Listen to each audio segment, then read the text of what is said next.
we're going to do is introduce David and Jan.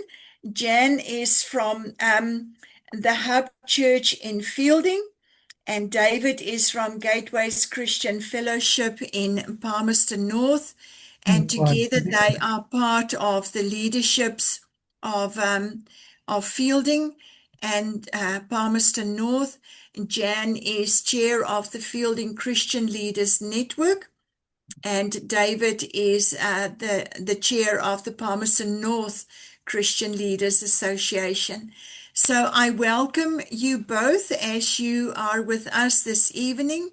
Thank you, Elizabeth, for your warm welcome and for I think the idea of having such a thing, a group of people in the country that are interested in what's happening in various parts of the nation is very, very good. So really respect that. So can I just see by virtue of a show of hands, who's actually been to Palmerston North? Some of you live here, of course. I'm not in the camera for sure. And some of you may have spent some time living here. When you're leading a church and you're interested in the welfare of a city, you do look at a region in a different way than perhaps if you just work here. So let's have a look at the Manawatū. This is a picture of our river. So the Manawatū has a river that runs through it. It's marked by deep historical and cultural roots that continue to shape its identity today. They believe that Maori settlement in this area dates back at least 600 years, with the Rangitane, Ngāti Raukawa, and Ngāti Kōwhata as the principal iwi that are connected to this land. The Manawatū River itself carries spiritual and cultural significance reflected in its name. It means, heart standing still. And so it's this sense of wonder that the Maori chief that actually saw this land for the first time, he was struck with awe as he came over the Tararua Hills, which are in the background of this photo. And it's a reminder of awe, reverence, and the life-giving nature of the whenua. European settlement began in earnest in the mid-1800s, although that's not quite true for Palmerston North. It actually began out at Foxton at the coast. And the settlement that became was the beginnings of Palmerston North started in 1872. And one little point here, which might be interesting to you, all of you as believers, is that for the first 3 years of Palmerston North's existence, all of the Christians met together. There were not enough Anglicans, Methodists, Presbyterians to have separate meetings, and so they thought that the right thing to do was to actually combine together. So we actually have the blessing in our history of a moment of great unity for 3 years at the beginning, and then as the settlement expanded, people with various traditions said, well, there are more of us now, so we'd like to be Methodists and so on. But that actually, the story actually of the blessing of the Manawatū goes back even earlier than that. There was a massive altercation between two of the Maori tribes, the Rangitane and the Ngāti Toa, and the story is not mine to tell, and we don't have enough time for it today, but the thing I would want you to note is that the message of the gospel brought peace to this area before the white settlements. And so in 1872, I said Palmerston North began as a town, an inland town from Foxton, from the coast. But there's a marae on the way in here from the coast. It's at Rangiato, which was built. The meeting house there is dedicated not as a whare tūpuna, but as a whare karakia. It's one of the few in the country. And it commemorates in 1868 the peace that came between two tribes that were about to fight each other and have a massive bloodletting.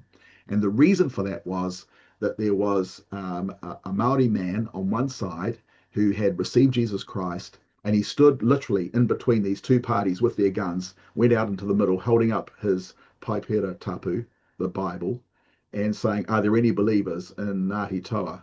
And two joined him from the other side, and they knelt in between these two tribes to pray. And as a consequence of the peace that came from that moment, this marae was built. And it's really quite a fascinating story. So if you come down here, there's some wonderful treasure, I think, in terms of, I like to think it's seeped into the whenua, into the land, this kind of idea that God was at work. He worked originally with the native Maori people, and then there was this unity that happened with the early Christians that settled inland. So that's probably enough on that slide, but it's a great story, and we could certainly spend more time there. But that, I thought, by way of introduction, just giving you a little bit of an overview of some of the antecedents of how we've got to where we are in 2026 is really, really interesting. So let me go to the next slide, which is this one. So the title and purpose of this briefing is to provide some spiritual context for you, to give you some information that might help with intercession, and to be able to pray together across denominational lines to say, Lord, what do you want to do in this region that has a kingdom focus and is for the benefit of his work, not only here, but that it contributes to the story of God in Aotearoa, New Zealand. So that's really something that we're interested in. So what about the Manawatū as a region, its location and its significance? We are a vital link connecting Wellington, Hawke's Bay, Taranaki, and the central North Island regions. And because of that, we are part of what makes this whole area work very, very well. We've got the Manawatū River, we have the fertile plains, and the nearby Ruahine and Tararua mountain ranges, which shape both the land use, the agricultural uses and so on of the land, and community life. Palmerston North serves as a service city and has particular strengths in health, in education, in defence, and in the rural economies beyond its population. And so, hearkening back to this early story of God's work amongst us from the very earliest days is something that we can certainly remember. I think I've covered this, so I won't spend a lot of time on it. We've got deep roots in history. If I contrast that, I know with some other regions, the story of the beginning of the settlements in another area not far from us, which I won't spend a lot of time dwelling on tonight, was a story of division from the very beginning, and so amongst the Christians. And so it's a real struggle in that region to get Christians to work together in unity, and many of them don't realize it's because the foundation that was laid was not a good foundation at the beginning. So I feel very fortunate that I'm part of a city where there is generally, and I think Jan's nodding like we've got that in Feilding too, there's generally goodwill amongst the various churches, and so we've all got our pieces to play, parts to play. And sometimes when new people come along, they don't get it because they just think they're there for their denomination, or they're there to take the city, as if God never did anything in the city before they arrived. And they don't need to work with anybody else. But my hope is eventually they get this kind of kingdom idea that God is at work and that we've all got a part to play in his vineyards. Yeah, so what about our population? So to get a sense of the place, before we talk about some of the spiritual needs, what are some of the things that we could learn that are helpful about Palmerston North? One of the things that is really good for us is we are not becoming a ghetto or a ghost town. We are experiencing a steady population growth, and I believe, according to the city demographics, we're growing about 0.7% annually. So the city is gradually growing and supporting, which compared to some towns which have seen an exodus of their populations is really, really healthy and very, very good. And one of the places you notice that particularly is with young people. And so we have, for example, a large learning institution here, Massey University, which is where I actually work. That's my day job.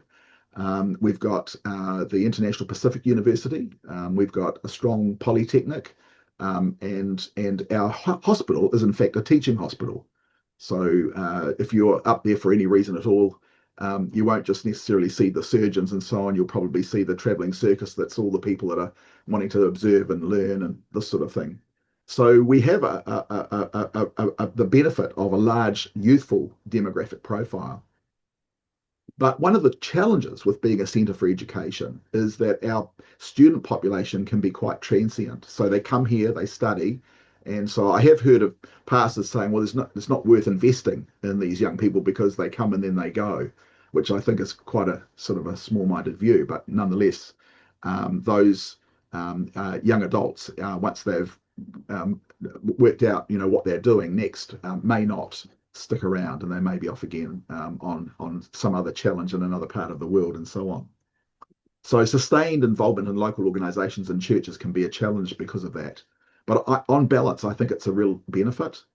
And if I can put it this way, which might be something that helps our intercession tonight, on reflecting on this, I wonder if our educational institutions are not so much harvest fields, but places where we can recruit workers for the harvest. Because everybody that learns a profession or does a degree or ends up in some calling may go to parts of the world where they can take the gospel and the message of Jesus Christ, and they can cross borders and do lots of other things as a consequence. Now, it's not to say that it's not a harvest field, but maybe our ambition should be to see these young men and women growing up and then encountering the good news of the gospel, and then taking that with them to wherever they go post education. So I think that's enough on that slide. Something that we have as a consequence of having a university here, plus this region has a number of science centres. So the Dairy Research Institute was really prominent for many years and has now become Fonterra Research. So that's just across the road from Massey University. So if you're looking at Massey University across the other side of the road, you'll find there are actually a whole number of research institutions. I heard somebody put it this way, that in Palmerston North, for the size of population we have more PhDs per head of population than anywhere else in the country. So because you need scientists, you've got professors, you've got all kinds of people that come with, at the top of their game in terms of what they know and understand. And so it's, on average, a more educated population perhaps than you'll find in many other parts of the country. And as a consequence of that, we have when you're going to attract talent to come and live and work in the Manawatū, it's going to become multicultural. And so we have quite a few ethnic communities here that there are enough of them that they can have a sense of cohesion and coherence around who they are. Which is why I chose this picture, because I think it's indicative of the sorts of things that you'll find here. And that means that diversity brings new languages. It also brings new faith traditions and economic opportunities, which the cultural aspects certainly enhance our local living and life.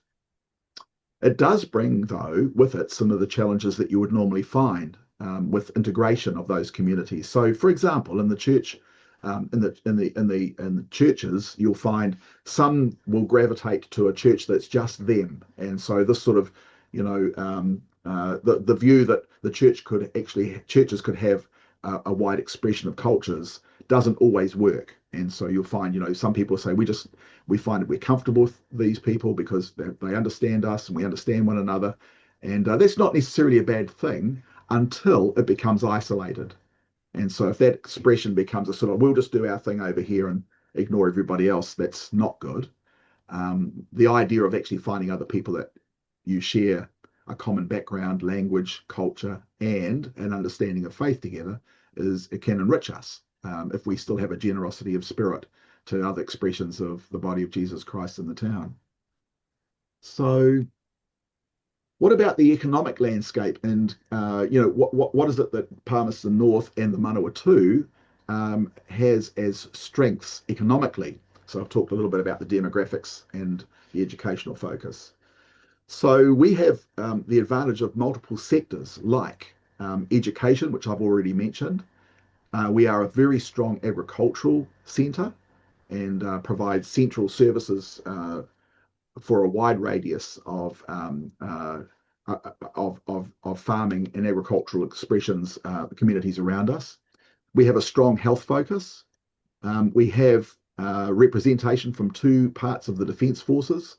So we have the New Zealand Air Force is based at Ohakea, and the Linton Army Camp. It's a river, so we don't have a navy. So we have a river, but we don't have a sea or a harbour. So, but they're both important parts of the local economy. We're a very strong logistics hub. And we also have a significant area of strength in public administration. Now, I've put in the brief that Massey University drives innovation, but I've also mentioned the science centres that are across the road, and there are other things going on in this region that give us real strength in innovation and research. What are some of the social challenges and pressure points that affect our community? So one of the things that's changed quite dramatically over the last period of time is I think our rise, the rise of the cost of living didn't rise as quickly as it did in Auckland, but though it's quite common now to see throughout New Zealand, some of the regional cities are now being affected by the same kind of increase in housing prices and so on, although that's settled back a bit from a peak several years ago. But it does mean that we've got the need to house more people. And so some of them will actually decide. I mean, Jan can probably comment on this if you want to, Jan, just jump in. But you end up with the likes of Feilding, which Feilding is not a suburb of Palmerston North, but a lot of people would live in Feilding, but work in Palmerston North. So Feilding has a beautiful, relaxed vibe. My mother-in-law lives over there, and it's got a very different feeling to Palmerston North. It's a great place to live, but a lot of the people that live there would actually work in Palmerston North. So that's one of the things that happens when you're looking for housing. So you see areas around a larger city start to really flourish as places to live.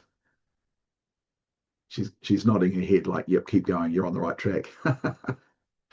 Okay. We also have all true. Yeah, thank you. We also have the commuting is a problem for Feilding, because then church-wise people work in Palmy and live in Feilding, so they commute over to Palmy for church as well. So Yes. in the last 20 years, there's a lot of people that now commute to Palmerston North for their churches, and our churches have got less in number. So yeah, it's one of our prayer needs. Yeah. Yes. Wonderful. I'm going to run out of time now. I think it's my fault. I lean into the subject. I get very enthusiastic. So you've got the briefing. I'll just go through some of these things and touch them briefly, so you've got some prayer points, eh? So, but I think just getting a sense of us is quite different to sort of we're looking at it from the outside. So trying to open it up a little bit, so you can get some visibility. Yes, we do have economic disparities that affect the town. So the church I lead, we feed somewhere around, I think, well, last week it was 117 people, but on a Monday night we provide a community meal, feeding around 100 people a week. We've got all kinds of things that are an expression of a wide range of living experiences, and so you're definitely going to find that. We have mental health and substance concerns here. And so Mash Trust, for example, which I was on the board of Mash Trust for a number of years, provides supported living in the community for psychiatric survivors. The substance abuse area, I think some of these issues, though, you would say are fairly common across the nation. And we have some prayer and community initiatives to that are interested in healing. So we have prayer rooms in Palmerston North and restoration, and so on. So what can we say about the spiritual climate? Over half of our residents would say I have no religion, and Christianity remains significant, but it's declining. Other faiths are growing due to migration, not because they're converting anybody, but just because people are coming from other parts of the world. And so I think it would be fair to say many people would say they're spiritual but not religious, whatever that means. So it may not be that they're biblically grounded, but they're interested in spiritual things. Local churches vary widely. Some have a huge problem now with aging members, and some are being renewed. And so there's quite a range of perspectives there. And I think that's enough on that slide. So what are some of the things we could think about? What's the opportunity here? So cultural openness, because the funny thing about a declining sense of, I'm a Christian because my parents were, and that's what my society is there are people that are increasingly interested in learning more about this, because in a sense it's been lost. And so conversations that we would have found challenging to have a couple of decades ago and got a lot of pushback on. There's a much greater openness to having these conversations if Christians have the courage to go there. And so that's something we could be praying for. Time. Yes. Okay, cool. The next 5 years, here are several things that we're interested in thinking about. Steady growth and development is continuing. We have economic stability and sector strength. Then we have some infrastructure and community challenges. And I'll finish with some areas that we could focus on to pray. So 6 areas here that could inspire us to pray tonight. To pray for spiritual renewal and awakening. To pray that the unity that we have across churches, we have some, but it definitely needs to grow. New generations need to get the same sense of what they're inheriting and understanding that. How we actually work with our young populations, the youth, and how they're growing up. How we care for families and vulnerable communities. A real key area is that we have wisdom for our leaders and institutions, whether they're spiritual or secular, that they're making good decisions for the Manawatū, for Feilding, for Palmerston North, and that believers will gain a stronger sense of mission and courage.